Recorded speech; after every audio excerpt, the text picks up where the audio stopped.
Welcome to the Less Stressed Life podcast. This is your host, Krista Bigler, private practice integrative nutritionist, helping people across the U.S. reverse digestive issues, eczema, and autoimmunity via phone and video consult. To learn more, visit lessstressednutrition.com. Now, on to the show.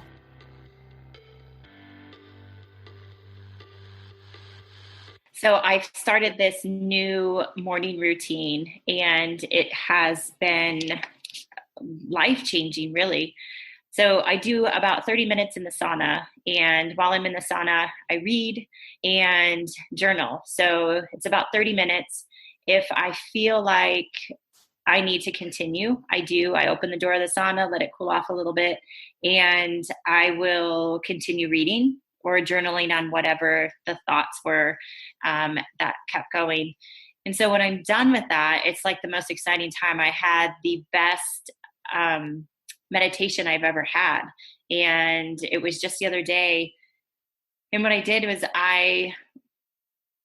during the meditation, what came to me, actually, I guess I should go back to the book that I was reading. The book that I was reading was Jen Sincero, and it was You Are a Badass at Making Money.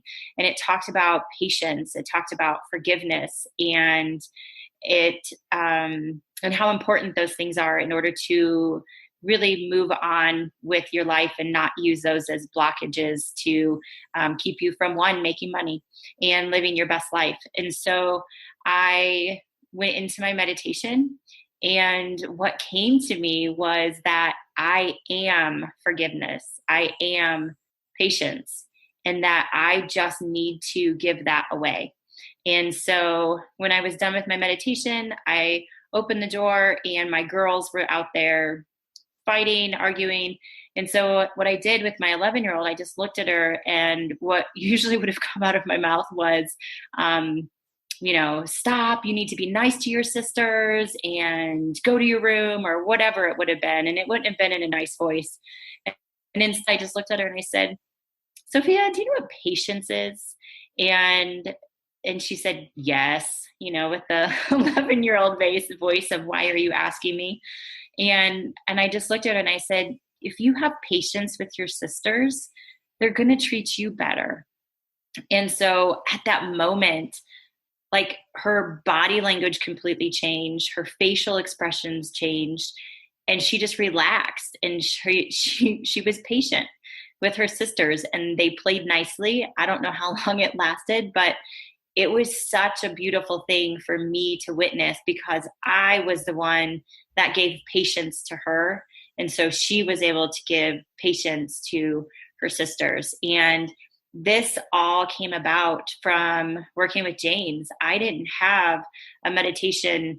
I tried to meditate. I wasn't doing it properly. And so James really helped me with that and guided me in the ways that I needed to. I did a 3-hour session with him, and then I did the 21-day program, because I knew that meditating was going to bring me to a whole new level in my personal life, in my relationships, in my business, and just being a good mom. And it's been fantastic. So Tell me one more thing though, Elizabeth, because you told me at the beginning that you realized you were doing this self-care ritual of the sauna on the days that you weren't going into work, right? On your days off, but you weren't doing it on the days that you went into work, right? I hope I said that right. So basically, kind of how did you learn what was going wrong there, right? Like you said, you had nothing. It was like you were totally toast by Saturday, right? By the last day of work. Tell me a little bit more about that, because you weren't giving yourself good energy, right? Tell me more about that. yes, absolutely. So what I realized, and this has really just been this week, when I do my reading and I have my sauna time and I have my journal time, and especially my meditation time, I realize that in those moments, I let go of all the energy that doesn't belong to me. And so on my days off, which I have 3 days that I do my sauna time, those other 4 days, I am giving of myself to everybody else, to the point where I get to Saturday and I have nothing. nothing left. I'm exhausted. I can't give to my family. I really can't even give to myself because I don't have any energy. And so what now I'm going to do is make a point that, I can't get to it in the morning, but in the afternoon, I'm going to do my sauna time, even if it's shorter, even if it's a 15 minutes, and I'm going to do my meditation, because then I'll let go of all the energy that doesn't belong to me. And, I talk with people all day long. And so I'm holding space for them. I'm taking on their energy. We're sharing. And even if it's a good, conversation and it's a good connection, I still have to let that go at the end of the day so I can be connected to myself and to what I need. Thank you so much for sharing that, because I think these are the types of conversations that it's really hard for us to have, or we don't know if anyone else understands it. And when you shared this with me, I thought, it feels really good. I know I'm on the right track of creating that space and that balance. And I always encourage clients to try to come up with that as well, right? That's part of the discussions that you and I have as friends as well, is that of this balance thing. This reminds me of a time when I worked full time at a pretty intensive, like outpatient. In fact, this happens a lot, where I would drive home from working in an outpatient setting with intense cases, and I just spent that half hour or 40 minutes without any radio on, because your brain is so busy unwinding. There's just so much to it. And so that's, step one of realizing what a big thing this is. And two, I was sharing just a little bit earlier about, how I also we all take home that work. And sometimes it's just hard to kind of unravel and unwrap. And it's, I know you're at your business, which is a different location. I'm at my business at home, right? I work with people virtually. And so sometimes just creating that separation between the office and other things is really interesting. And so I hope that this conversation about meditation is used. Like, I hope that your story, Elizabeth, resonated with the people that are listening. I think we're both being raw and vulnerable today, because there's a reason why we're in pursuit of meditation. It's like, for me, it's this evasive thing that keeps escaping me. And I keep trying to get to it because I know it will help my clients. I know it'll help my life. I know it'll help motherhood and relationships and all these things. So I always appreciate so much when you share vulnerably with me. I think your story is freaking amazing. And I just appreciate you so much. Well, I appreciate you too. But one other thing I wanted to share is I always thought meditation was so hard. I thought it was this thing that, all right, I got to sit down and be quiet and not do this and focus on my breathing. But like working with James, it was like, it just comes naturally. Like when you're quiet and you just sit, it just comes naturally. Oh, that was another thing I forgot during the meditation. So I could hear the girls outside arguing, but I knew I needed my meditation. I needed that space. I covered my ears with my hands. And so I could hear my heartbeat. I could hear the flow of fluids or blood or whatever it was.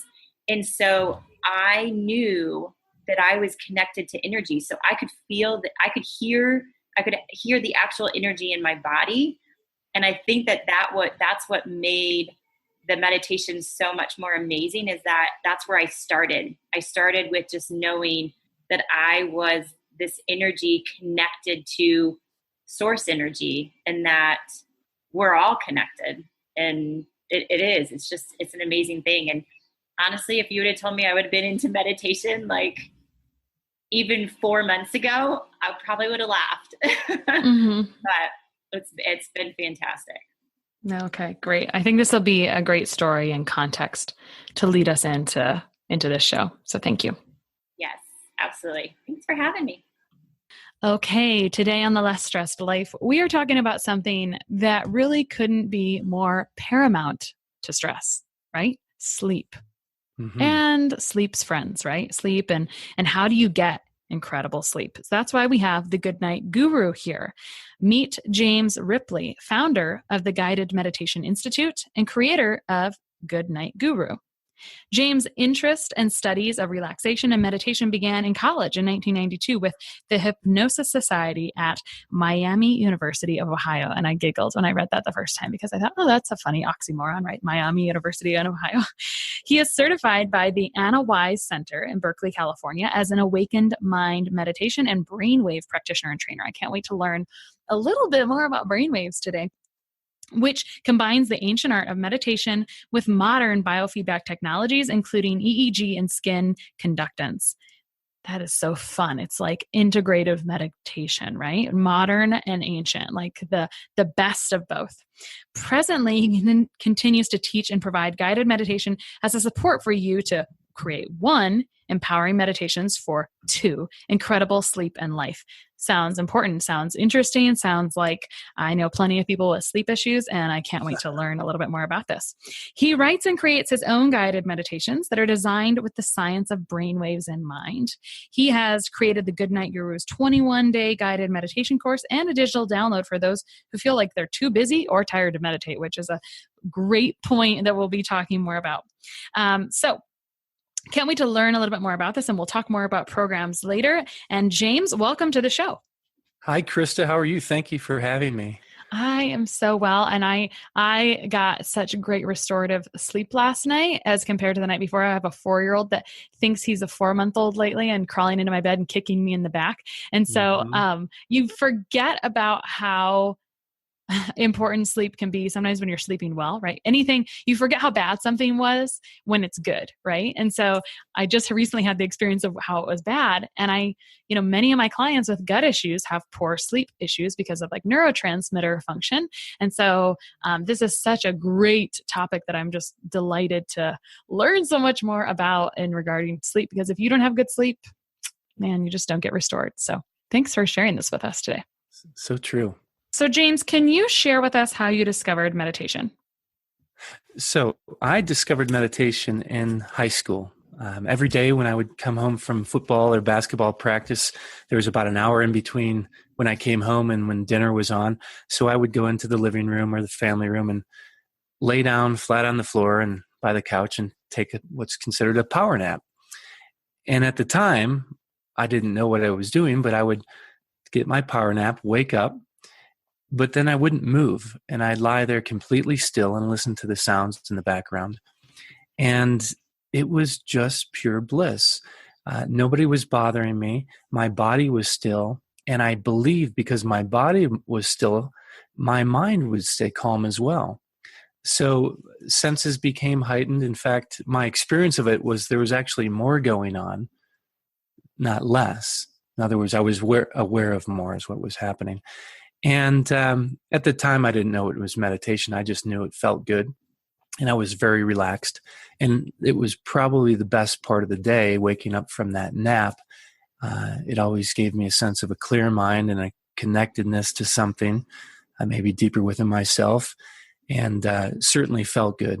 So that's how I discovered it. And I probably didn't realize what it was until later when I got to college and studied hypnosis a little bit.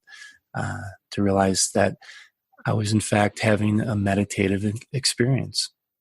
Well, you were lucky to discover this at such a young age, because most of us walk around with so much brain clutter that we don't even realize what it feels like to reduce that clutter. Mm-hmm. When you were talking about being more aware of your surroundings, my brain immediately went to, if anyone's ever had a small child that's upset, when you go outside, they stop crying immediately, because I think that they're so much more in tune to their senses because they have no other option, right? So they feel the wind hit their face. Mm-hmm. You can just see like their expressions change. They're like, oh, interesting. Like everything changed, right? And so we lose so much awareness of things as we grow and age. And so, but at the same time, you really learned about this from such a young age. So then what happened next? Why did you study about hypnosis in college? Like, tell me the next steps of what happened here. Well, I decided to get a degree in finance, and there were just some things that weren't completely fulfilling about it. One is I just had a fascination with altered states of consciousness, hypnosis, anything that's incredible. There was a show That's Incredible at the time. And hypnosis was one of those things that really allowed me to also engage in my imagination, because in hypnosis and imagination, to a certain degree, anything can be real. What I did learn a little bit is that to a certain degree, anything we imagine can be considered real by the body, right? It's around perception. And I'm losing track of what the question was, Krista. No, that's okay. I was just kind of wondering, like, what happened next after high school. You went into finance. You decided that wasn't very fulfilling. You were really just, your passion was really this curiosity into what was underneath the top level of the brain, I think. Yes. I think it was that connection to something unseen, something that was more inward, and the power of that, what that meant, and how I could use that for my life. And I think overall there was just a feeling that when I closed my eyes and did something imaginative, I felt connected to something more. We call it spirit, source, God. And with meditation, a big part of meditation can be an increase in alpha waves, which is strongly correlated to imagination, the ability to see, hear, smell, taste from the inside. Now, we don't want to get too distracted by that, but that is one of the steps in relaxation. If you've ever been driving on the highway and zoned out for a bit and forgotten the last 5 or 10 minutes, you've probably got an increase in alpha. You've gone into a little bit of a daydreamy zone.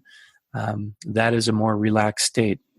It can be a hypnagogic state. And that is a relaxation of the mind, but as the mind relaxes, it also tends to relax the body, and vice versa.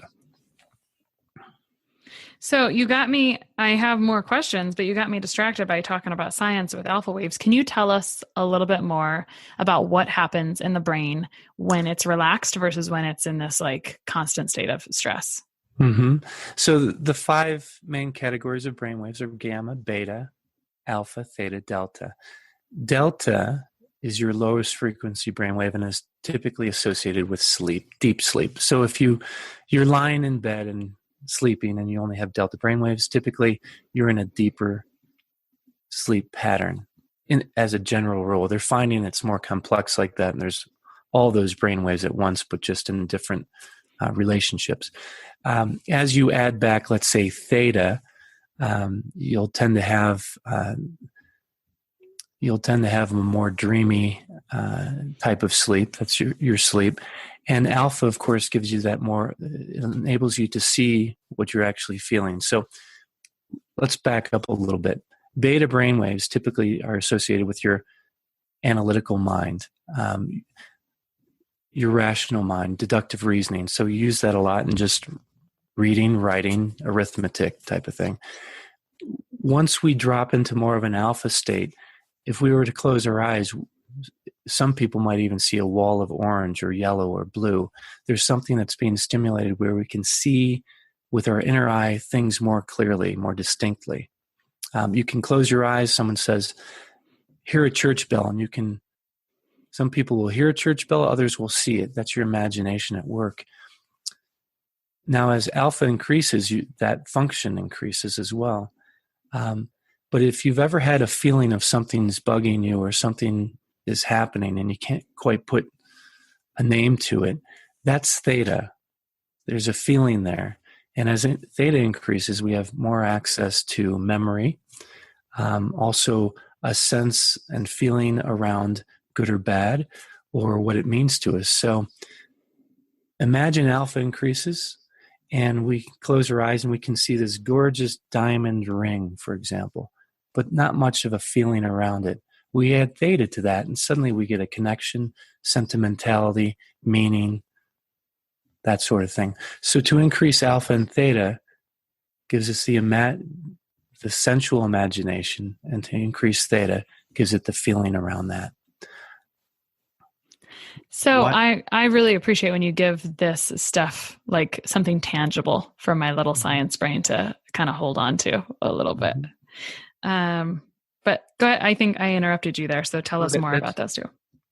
Sure. So to continue, in meditation, what happens typically is we use meditation as a reference point relative to the normal day-to-day, right? So if everybody's always walking in a meditative state, it wouldn't be significant, except we're typically not.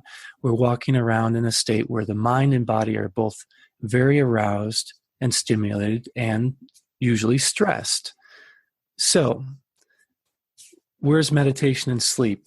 Well, as we relax our body, say, for example, if we start to read a book, what happens is our body begins to relax because it becomes still, even though our mind is slightly stimulated still, but maybe less stimulated than from the day. Or if we wanted to relax our mind, but still allow our body to be slightly stimulated, like in Qigong or Tai Chi, or a moving meditation practice or a mindful practice, then we end up relaxing our mind while our body is still moving. So those are two different paths from the day to day. Is that like taking a walk in silence? Absolutely.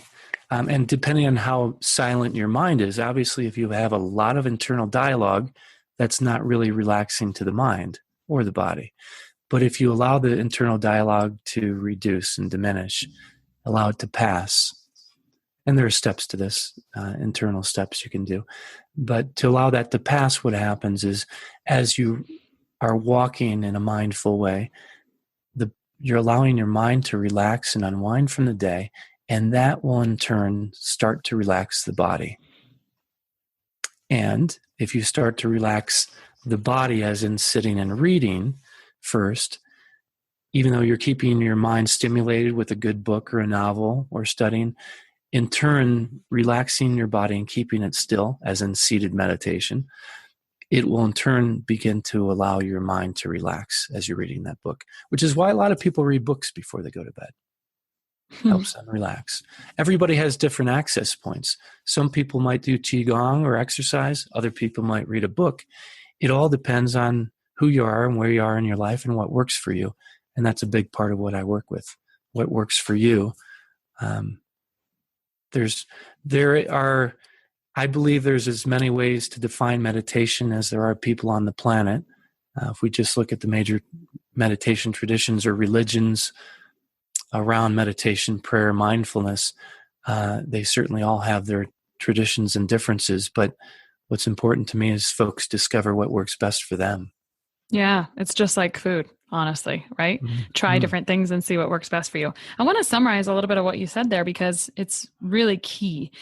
If everyone walked around in a meditative state, it would not be interesting. In fact, one of the most powerful quotes that I have that I've internalized in life and continue to repeat was I was teaching high school classes, and one of the students said, "If you don't ever have downs in life, you wouldn't understand your ups." And so if you walked around in meditation, you wouldn't it would not be special, right? It'd be walking, if you walked around in sleep, if you walked around in whatever, but we tend to walk around in this busy brain. So I love how you described it as a reference point compared to the rest of the day, because it can be defined in many ways, but it's a difference from what your day to day is.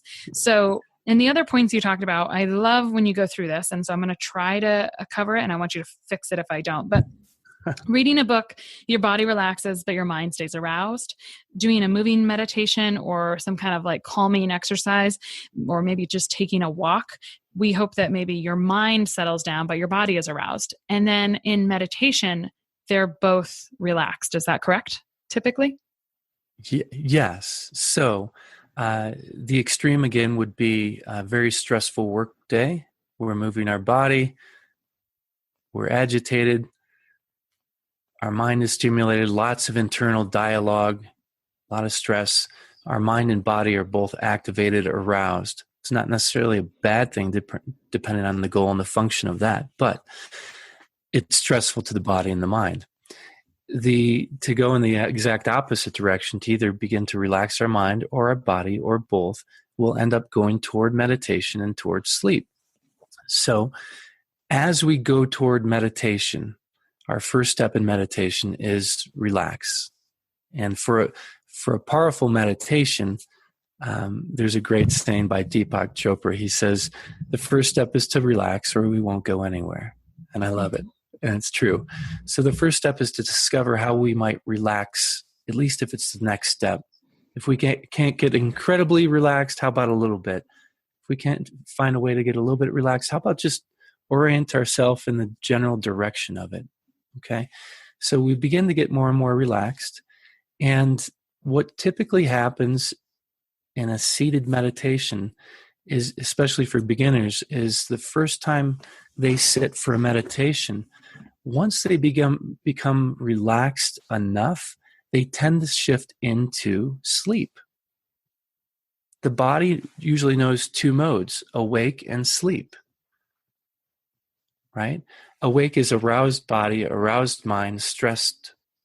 And then what people tend to do during the day, they work, especially busy people, successful people. They work 14-hour days with families and friends and work schedules, all that. And then they lay down, hit their pillow, and let's just assume they sleep well. They hit their pillow, they fall asleep, and it's like a blackout. Then they wake up in the morning, they get right back up to where they were yesterday, revving up their mind and their body with their coffee and stimulants. And they go through that cycle. The question I have for people is, what happens in that in-between? As you close your eyes, lay down for sleep, if you remained just aware a little bit longer, 5-10 minutes as you're falling asleep, what you might find is you're in a more of a meditative state, similar to the power nap.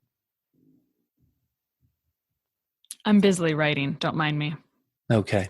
So people tend to have a switch, and we do it because it's helpful to a certain degree to get things done.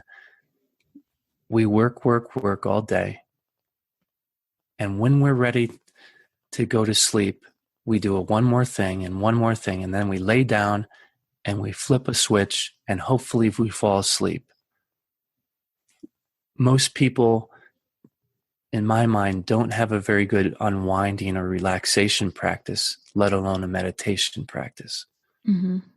And what I would suggest is, if we can elongate that relaxation practice intentionally, we'll find we'll end up meditating or being in a meditative state.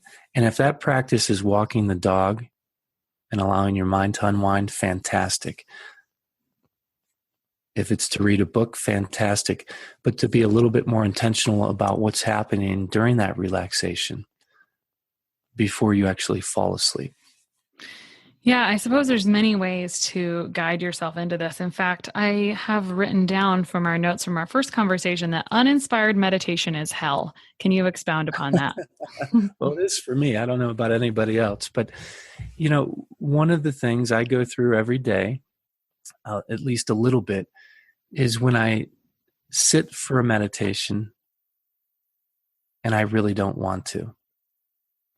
And so I don't. And then I beat myself up a little bit. Well, I should sit for meditation. I teach meditation. I should be doing this every day. Right? So that's one of the first things I start to look at now, and I'm better at it than I used to be. I don't meditate every day deliberately, at least not a seated practice meditation. I give myself permission to find moments in the day that are meditative, to be more mindful. In some ways, you could call it mindful, or some moments where I just say, okay, 2 minutes, stop everything, be still, and be more accepting of myself and appreciative of what I'm going through, and start with the first step of not beating myself up for what I shoulda, coulda, woulda done. Right. And go ahead. Mm-hmm. So the question was, uninspired meditation is hell. So how do you inspire meditation, right? Yeah. So for me, and this is my experience, the first step in an inspired meditation is not to be self-critical of how I'm doing my meditation, or what it should look like, or what the outcome should be. And how that happens really on a fundamental level is to let go, control, and let everything be as it is. Easier said than done, but just the mindset of that. allowing me to be who I am and what I am. Let everything be, to just be, not to do anything, not to be anything, to truly let go of having to do, to let go of having to be. So let's say that someone is latching on to the point of, I do kind of hit the pillow and either completely pass out. And by the way, possibly wake up a few times in the middle of the night, which I definitely see with people for one reason or another. But let's say someone says, sure, I'm going to give a little bit, like 5 or 10 minutes to intentionality, right before bed. Can you give me some examples of what some of your clients have seen by adding that one little piece to their life? Like, what are some transformations or things that you've seen on the back end benefits? Krista, I'm sorry. Could you ask that again, please? You bet. So if you have someone that says, sure, I'm going to take these 5 or 10 minutes before bed and add more intentionality to it, right? Like, I'm not just going to hit the pillow and crash and then sometimes wake up a couple times in the night unrested, but I'm going to be more intentional about getting into this meditative state because, sometimes we need this, we need a push, we need something to shoot for, right? What are some things that people could expect? What are benefits that you see on the outside that people gain from adding this practice to their life? What are some things that your clients have seen? Absolutely. Well, Elizabeth is a great example, and there's some others as well. Some of the things I commonly see or hear are this. It takes me 50 minutes to fall asleep on average over the years. And now that I'm using the digital download, I'm falling asleep in 10, 15 minutes. I would assure you, while the digital download might be a tool that could be helping, it has much more to do with the intention that gets set around wanting to sleep better and the outcome of that. A pre-step to falling asleep in my mind is learning how to just be. Now, that might not mean a lot to anybody, but if you've actually ever experienced in meditation or relaxation or watching a sunset, that moment where nothing else matters but just being, how serene that is a place of relaxation that is even beyond the physical mind and body. Okay, it's more of a place of maybe an attitude or a mindset or an experience inside.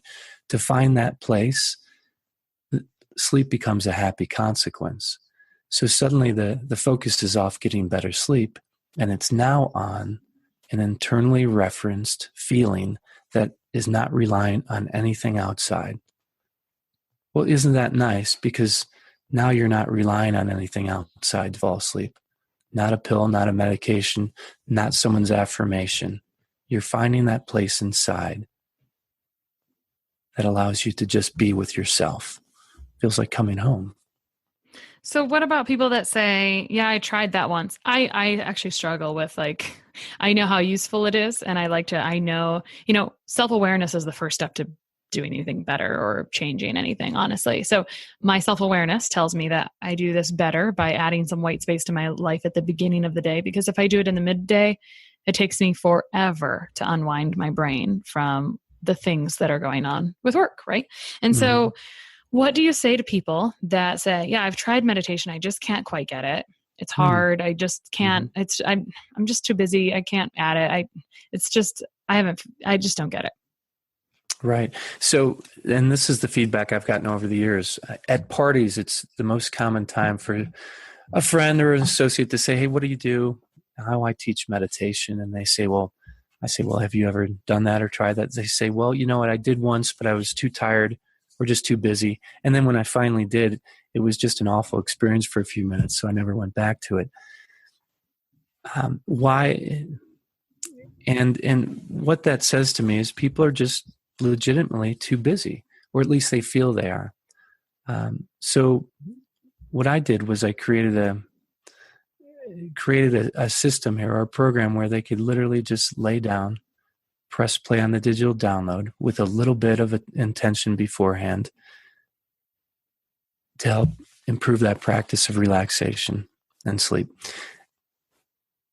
And I believe I diverged from your question. Yeah, the question is, What do you say to people that say, I'm too busy to meditate, or I tried that once and it just didn't really work? Yeah, I would say this. Everyone's too busy, it seems, if you're working hard and have a family especially. So what I would say was find 10 seconds in the day, or 30 seconds, or a minute, and just be still. And make a practice about those moments you may have in the transitions of the day, in between work and home, in between, morning and afternoon. Where it becomes easier to do that, perhaps, is in the moments right before you lay down to go to sleep. It's beneficial to begin relaxing anyway, so you can get a better night's sleep. So I would suggest, instead of creating one more thing to do, like a meditation practice that takes 20 minutes, that might seem like a lot of time, the way I designed the 21-day course is so you can lay down, close your eyes, and press play. And the idea is this: if you're having trouble sleeping, then you'll end up in a more meditative state with a little bit of a practice in the digital download. If you end up falling asleep, then you'll sleep even more relaxed and more deeply. And if you do that, what are the other benefits? Right. Well, something that comes up a lot that came up in the course was this: to take 2 or 3 minutes before I go to bed, and for me to write down let's say it's a 21-day intention, and then a daily focus for the next day. Just to write that down, one line, to take that to bed. What's interesting about that is it resets my mindset and uses my daily focus, which could be to relax more or have a better meditation practice, or to just whatever that is. And it takes that into sleep. And if you do that long enough, you do begin even dreaming about that intention. It also sets up the next morning to just revisit that for 30 seconds, so that then that intention gets taken into the day. One of the participants mentioned that by the 5th or 6th day, she was in the 21-day course, she was actually not looking at her intention in the morning on, I think it was day 6 or 7. And what she found was, when she went to her meditation that night before she went to sleep, she had to do more unwinding of the stress of the day. By day 7 or 8, she went back to reviewing her intention in the morning. What she found was, because she had that intention of being more relaxed and less stressful just in the back of her mind during the day, she seemed to accumulate less stress. So when she actually went to the meditation at night, as she went to sleep, there was less to unwind. Mm-hmm.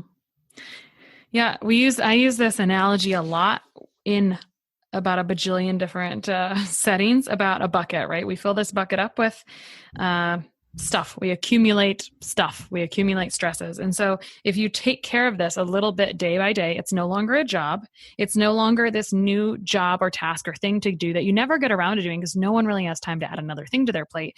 Mm-hmm. It's a habit that helps unwind the stress and thereby makes everything else better because of what happens when you relax stress. So I'm going to summarize some of the steps that I heard you point out to starting meditation and starting this intentionality. 1, let go of criticisms of yourself, right? And this honestly is related to food, it's related to sleep, it's related to stress, it's related to everything. So release criticisms of yourself.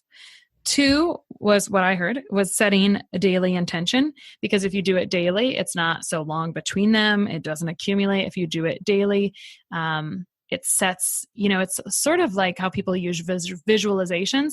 People who are very successful, ask them, they'll say, like, they said they wanted, I have a friend that just hired someone, right? She said, she put it out into the world and said, I want to hire someone XYZ. And like, somehow when you do things like that, the right thing falls into your lap. Like, you have to ask for what you want, right? And so that's setting that daily intention. The third is, with that intention, like take that 5 or 10 minutes before bed to become more relaxed and focused on breathing and your intention, and create that, let go of some things. And I talk about this, I I mention this a lot in podcasts. I start to feel like a broken record, that when you add a little bit of white space, that's where the magic happens. And this is why I continue. We are, on another step of Krista's journey toward meditation. So sorry you guys are all coming along for this ride. Sorry, not sorry, hashtag. But I'm glad that you are, because we all have to work on these stress reducing things and this relaxation. Like it's a problem. People are constantly stressed, right? Because it's not easy and it's elusive and whatnot, right? So releasing criticism, setting daily intentions, allow yourself to relax and really focus, and breathing, and continue that onto the next morning, and do it in just the smallest chunk so it's attainable and doesn't feel like a task. Does that seem like it summarized some of those steps, James? Well done. I love it. If I could add just a little bit to it. Yeah. Sure. So if I had 5 steps with the Goodnite Guru, I would say it's these steps for either meditation, relaxation, or incredible sleep, okay, that all benefit your life. First step, relax. Relax your mind, relax your body, or find out what's relaxing to you. Okay, and that is a move. That means a movement away from the normal day-to-day to a more internally referenced self. The second would be to remember. Remember what your intention is. Remember who you are, or remember what your connection is. Remember what's meaningful, important, purposeful. Remember what your calling is. Remember what it is that allows you to center. So that's number 2. Number 3 would be rest.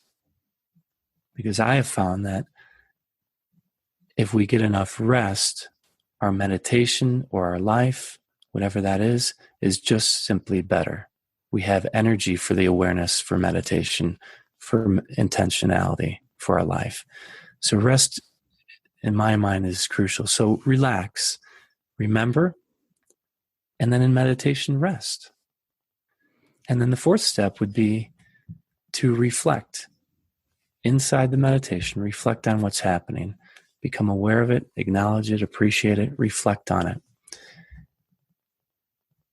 And then the 5th step would be, as we come out of meditation, to ground it or integrate it, would be to review it, just like we might with sleep.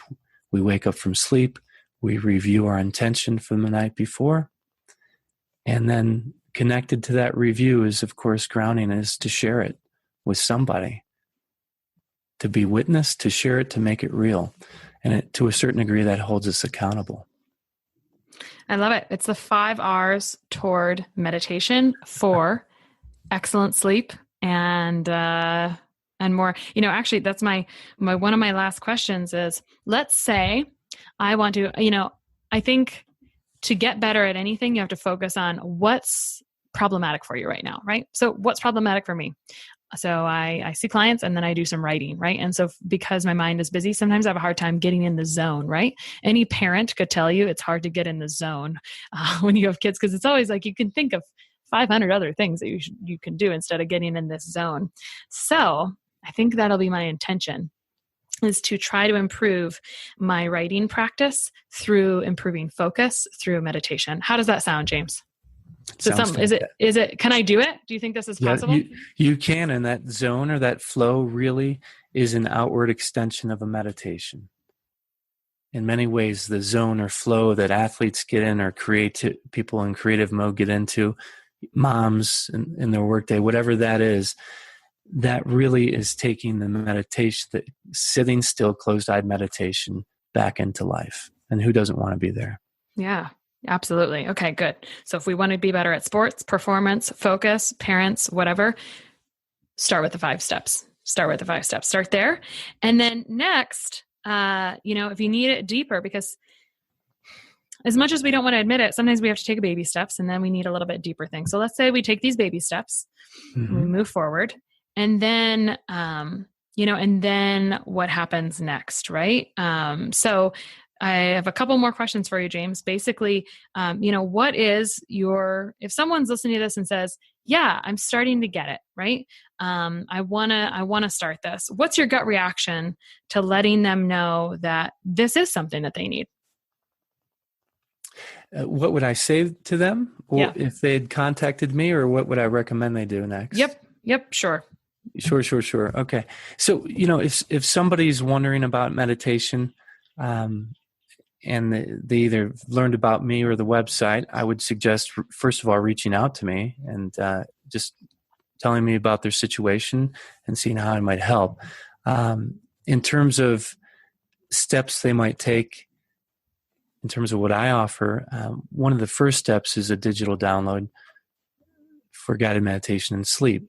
And the reason this can be effective is, again, it's a very general meditation designed with brainwaves in mind that allows them to have their own meditation and experience that could be different every night.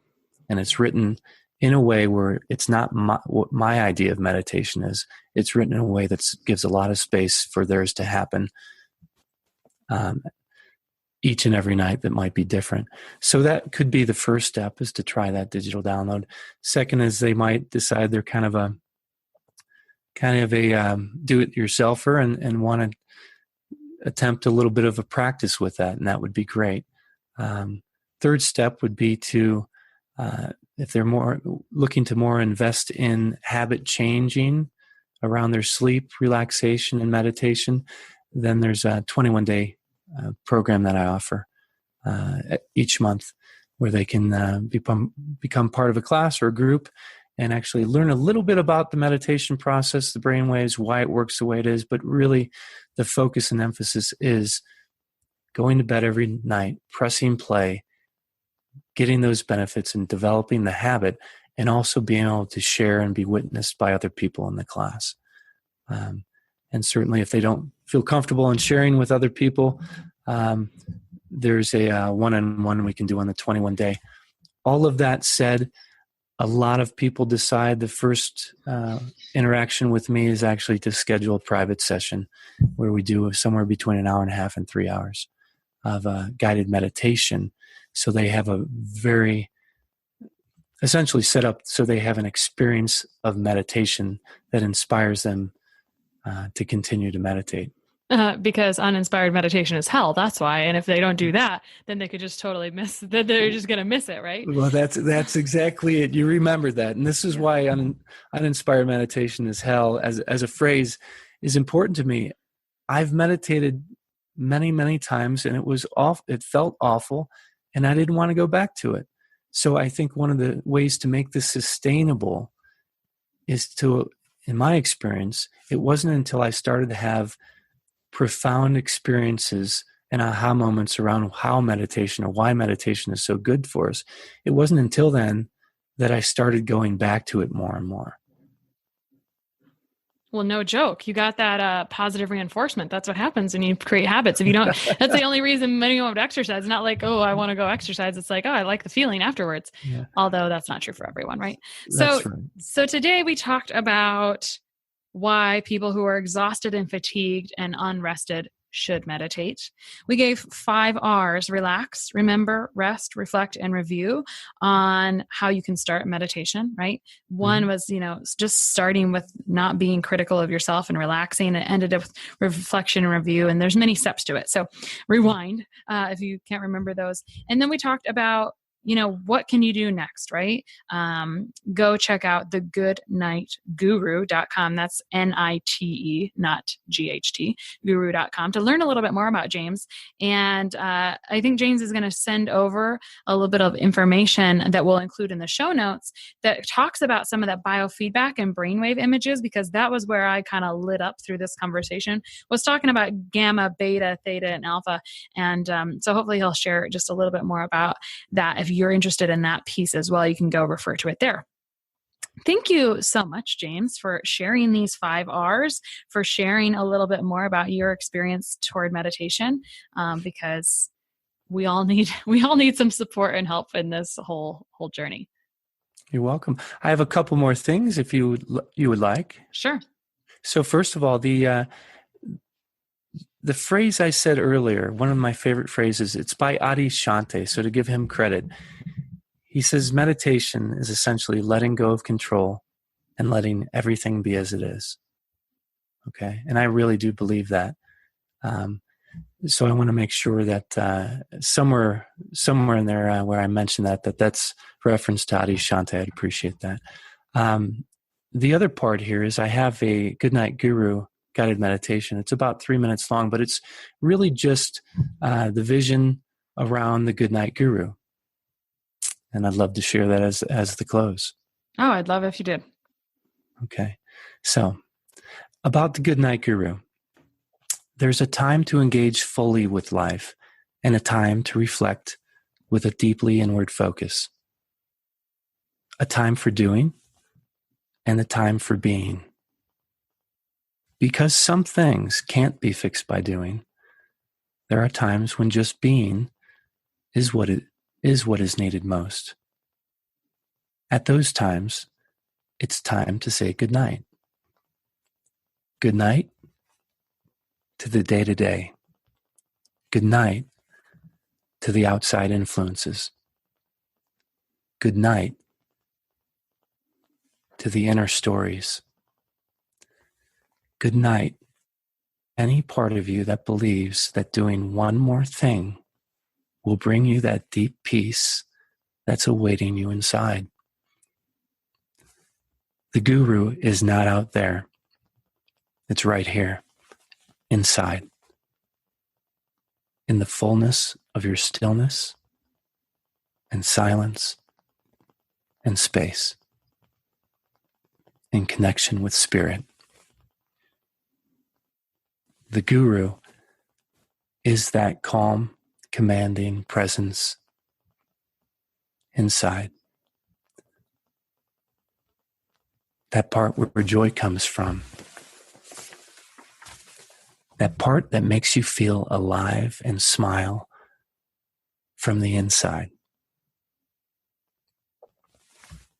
That part that allows us to feel in love with life and fall asleep more peacefully. That part where your natural genius arises. That deeper part of you that knows that it's okay to let go and let everything be as it is. And knows that you and everyone in your life will be better for it as you fill up your tank from the inside. It's not a thinking. It's not a feeling.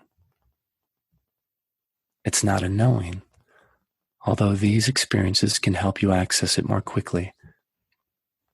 It's a remembering of a certain way of being with yourself, a way that allows you to feel renewed, a way that feels like coming home. At home within yourself, with all of the benefits.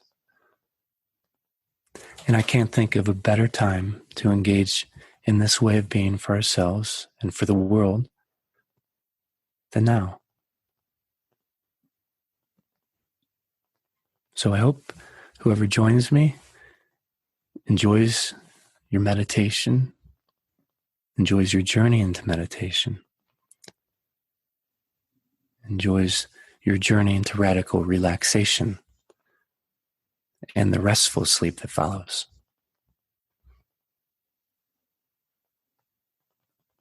I hate to say anything else because I feel like people are going to sleep now. I hope no one's driving.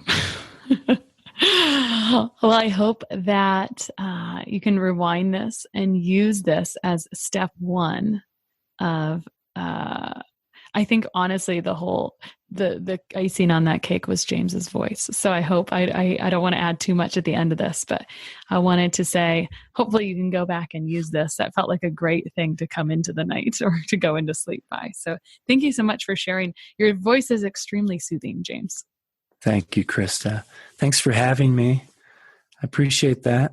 Yes, thank you so much. And I appreciate being able to see your treehouse in Boulder today and for you to share a little bit of your business and life's mission with us. All right. Thanks again and sleep well, everybody. One of the best gifts you could give us at the Less Stress Life is your feedback. We are paid in podcast reviews. If you enjoyed this or any other episode, please leave us a review. In the iTunes store or from your podcast app, just search for Less Stress Life as if you're not already subscribed. Click on the banana face image, scroll to the bottom where it shows the text of other reviews, and write a review. While you're there, hey, make sure you hit subscribe. For Android or Stitcher users, you gotta go to the desktop site and search for Less Stress Life, and then scroll down to leave a review. Stitcher doesn't load Apple reviews on their site, so if you want, you can leave a review in both places. Your feedback means a lot to the success of the show. Thanks so much for taking the time to do that. You rock.